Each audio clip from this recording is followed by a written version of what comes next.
Hello and welcome. My name's Sally Godber and I'm a director at Warm. And I'm here today with my colleague Ingrid, who is, we're going to talk through the coaction training that we've been providing for undergraduates. Now, just to start with, I wanted to talk. Ingrid's going to put various things in the chat and some links and various bits and pieces.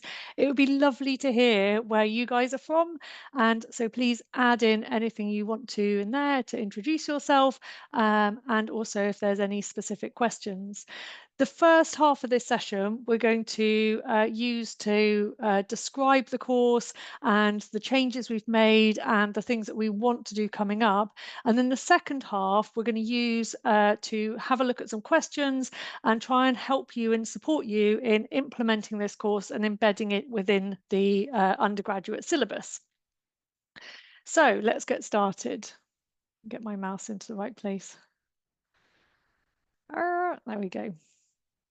So this course is really special because it was brought together by a range of different parties, and there hasn't been anything like this in the UK. So it was Coaction, who we are training providers, and I'm going to tell you a little bit more about us in just a second. Alongside us, the Passive House Trust gave some support for this. So did SCOSA, also REBA, and also the International Passive House Association. So a lot of people putting in time and effort to develop this thing. In terms of just a bit of background about us and what Coaction is, it's a not-for-profit training organisation that was set up in 2009. And basically, that we all thought that a lot of us work in really super low-energy building design and construction, and we really wanted to pass on this knowledge. Okay, so we thought the easiest way for us to do this is start to do training, and the training that we provided was or provide is aimed at the other practitioners. So it's practitioners talking to practitioners. And we offer a range of courses, both things like the Passive House Designer course, but also things that are not specifically Passive House related. So a lot of them are kind of lessons from Passive House. So retrofit delivery, how to actually make sure that we get a really good quality project at the end of it.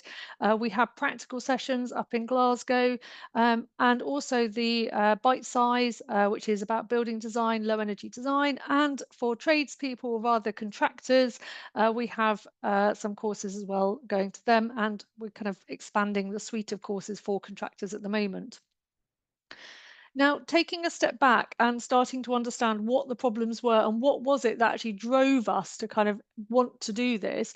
Well, this is it basically, is all of these photos make me feel a little bit ill because they all show examples of really poor quality that is going to result in building performances that are not going to be acceptable. With the situation that we're in at the moment, we need really major change and we need it to happen quickly. So we need the construction industry to be a big part of that. And we need the kind of practices that we can see here to be updated and better understanding of training is such a crucial part of this. And this is just as significant within education. And from our colleagues within our trainers organisations, from the discussions that they are having with universities, they really realised that there needed to be a kind of an upskilling within the university lecturing. And we thought that this is something where the university, both REBA and also the ARB have identified competencies that are required. And we thought, well, actually, we're in a really great place to be able to provide this, and not only provide it, but also do it in such a way that it's really related to the practical and the application part of things as well. So we developed this course, and the green ticks here are the things that our course delivers on, okay? The thing that we provided that is for free. So what is covered within this?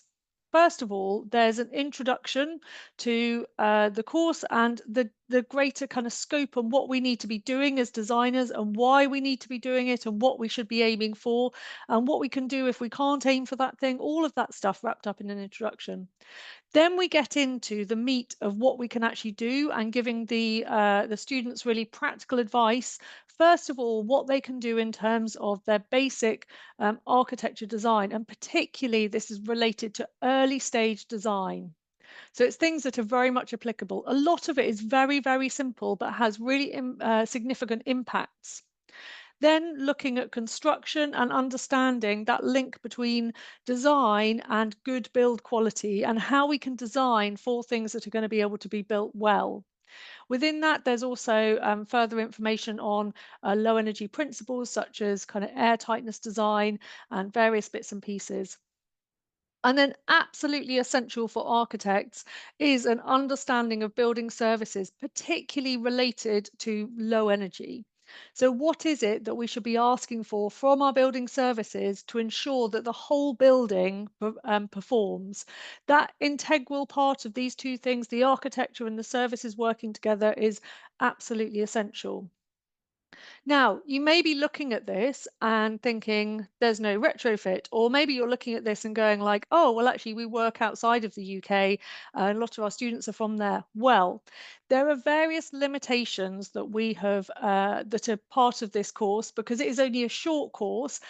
These are really the foundations. They're very much based around climates where there is a heating demand, basically the UK.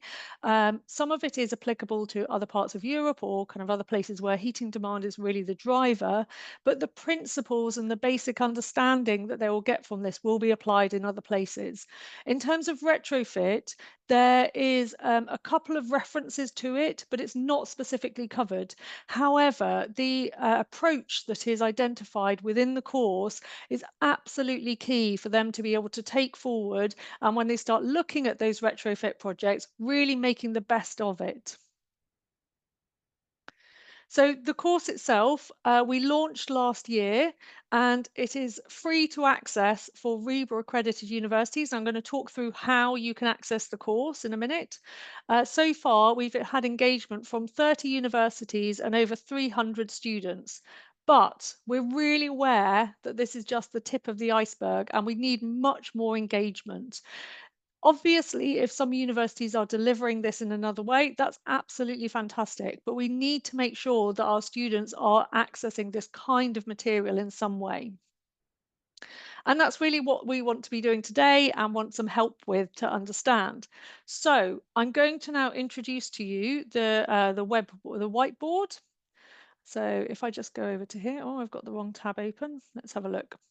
So here we go. On the whiteboard here, we've got a load of information and we've also got these 4 questions, which we'd really like your help with. As well as the questions that we've put here, one of the key things which we'd really like to understand is what do you think, considering your role, whether you're a visiting lecturer or whether you're a professional or whether as you're a student, we'd love to hear your thoughts on what solutions we can put in place. Just a little note on how to navigate throughout the board. So we've chosen, this is a slightly locked down version of Miro because it allows us to just give you the web address and you can kind of access it quickly. Up on the sidebar here, there are, you can get some sticky notes. You can choose whatever color you want and you can stick them on here and then you can just start typing if you want like this. You can also, there is opportunities to write text, or you can do scribbles as well if you want to. So any of these things, but for the most, we'd like you to just use the sticky notes within these sections and put some comments in around these. And as I said, both to answer the questions that we've put here, but also provide solutions. As I said, we don't know as much as you guys do about the culture of whatever it is, your environment. So how can we get over the barriers that we're kind of trying to identify here? So whilst we're going on with the rest of the presentation, feel free to have a bit of a look around here, get your brains thinking, and please do add comments in. We need to know as much as possible to make sure that we're getting getting the upskill that we need. There we go.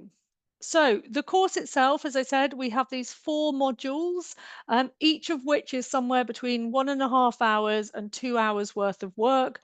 They have a competency test at the end of that, and then there's a certificate after that. If we have a look at one of these modules, It's broken down into a number of little micro modules, and the micro module will consist of a 20-minute video, then a self-study test, and that's one that they get feedback on straight away, and they'll kind of get told why it's this answer and not that answer, and also some further reading and case studies and various other really useful things for them to go off and have a look at if they want to kind of get greater depth on that particular subject. Now, obviously, this is the intention of this is, oh, actually, we're going to come back to that and talk about that in a minute. They're also within this, we would love to be taking all these students to site. We think that site-based working is absolutely essential, but because we can't, instead of that, we've put in loads of photographs of site and some videos too. So, for example, we've got things like the difference between what a drawing looks like and the reality of it, difficult details and why, and looking at the reality of trying to actually achieve them, and also what bits of kit really look like. So, these are the kind of things which we're trying to give them that experience of knowing what it physically looks like as a thing, not just as a theoretical object. And as I said, there's lots of knowledge checks as well within this to make sure that they've really understood it. So here's an example that you can have a go at. So we've got a photo here of a cavity. So this is a concrete frame building. So the you can see here we've got the concrete frame. We're looking down into the cavity. So this is the cavity here, and then we've got brick on the outside of it. And we need to fill this cavity here with insulation. And the question is, what kind of insulation would be the best fit? Now, the answer here is because we want to make sure all the gaps are filled up well, is blown mineral fibers. But then there are lots of other things that you can take on from this to develop their understanding and really make sure that this is embedded. So we have the information in there, but feel free to use this to kind of draw that out and to talk about the differences of application and what would be easiest. Are we absolutely certain that blown mineral fibers will get all the way around all of these complex shapes? Are there other things that we can put in place? How can we check it? All of these are really useful questions to ensure that our buildings are actually going to perform. As I said, after they've completed each of the modules, there is then a competency test. If they successfully complete all 4 competency tests with a grade of above 80%, then they get a certificate. Now, we're going to talk about the log on to the course in a minute, and we've tried to make that as absolutely simple and straightforward as possible. But because of that, it means that there isn't an opportunity for university staff to see how the students are doing. So that means that the only way that you can tell whether they've completed something satisfactorily is to get the certificate at the end of the day. So that might be one mechanism that works for you. But the most crucial thing of all of this is not getting a certificate or completing so many hours of training, is actually the application part of it. As I said, a lot of the concepts that we're dealing with are really quite basic, but actually the application part of it is really challenging. And this is the bit where we would really like some help and support to make sure that it's really getting in there and they're getting the opportunity to apply it within their studio work.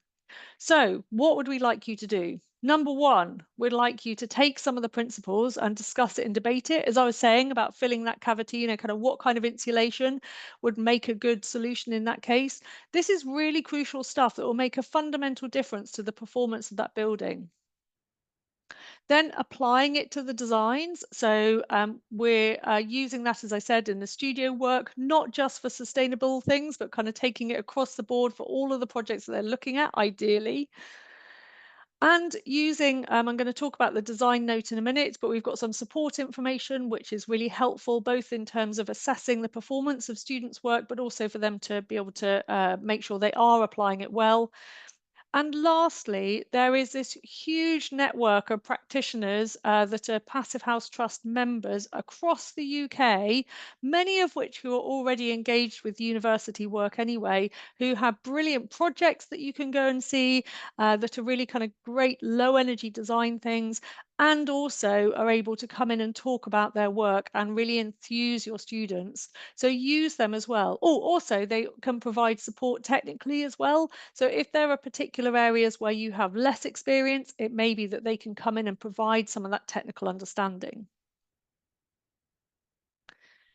As I said, we, as well as delivering the material, we have also created this studio note, and we intend for this to be used in two ways. It's super simple. It's 2 pages of A4, so it's very, very limited. And as you can see, there's some lovely little tick boxes there to check whether something has been happening or not. And this can either be used as a marking scheme, or it can be used by the students to check their work, that they are picking up the right things and they're definitely making sure that they're including the things that really make a difference. Now, since the launch, we've gone through and we've made a load of changes to it to make sure that it's as applicable as possible. But we're really interested to hear your thoughts on if there are other things that we should also be addressing. So first of all, we've made the navigation quite a lot simpler on our on the learning management system. Historically, what we had done is set it up so that they had to start at the introduction and they had to follow through the course all the way to the end, and they couldn't jump between sections. But we realized that this was quite limiting, both for staff to be able to look at the different parts of the course and kind of pick up the bits, but also it may be that you want to only use the bit on, say, building services, and that's the thing that you'd really like to use the most. So we've removed all the restricted movement so that you can easily, you or your students can jump between them. There are a few minor errors that were within some of the questions that we've corrected. And we've also shortened the building services section and added in some new material related to heat pump design and how to do a good job of that. And also, we've agreed with REBA that now that this doing the course counts towards lecturers' CPD. So what would we like you to do? Well, first of all, we would really like tutors to complete this course, and it's a fantastic way to upskill for yourself. We also obviously would then like to get students to get involved in it. I'm going to show you how to do the log on to that. As I said, there are the competency tests and the end getting a certificate of it, and then having a go at applying it and give us feedback. So this is what it looks like, and I'm just going to go over to the website now. So the logon page, which Ingrid, I believe, has put some information into the chat and also is on the web whiteboard as well. You end up on this page, which is the logon, and the first thing that you can do is if you haven't got an account, then you just click on the create a new account, and all you have to do is use your email address from your university and you can set up a free account. It's super simple. It happens very quickly. We click login and we go down and we have all the modules here. So it's all here, as we said before, very easy to get between the lot of them, including the design studio note and various other additional materials that are there for you.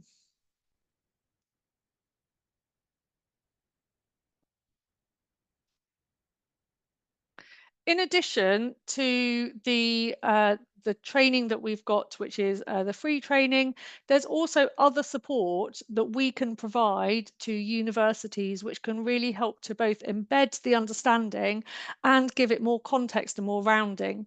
So the first of these is up in Glasgow. We have some fantastic practical sessions set up, which are really about understanding the relationship between what you design and getting it into practice. So the kind of practical aspects of this.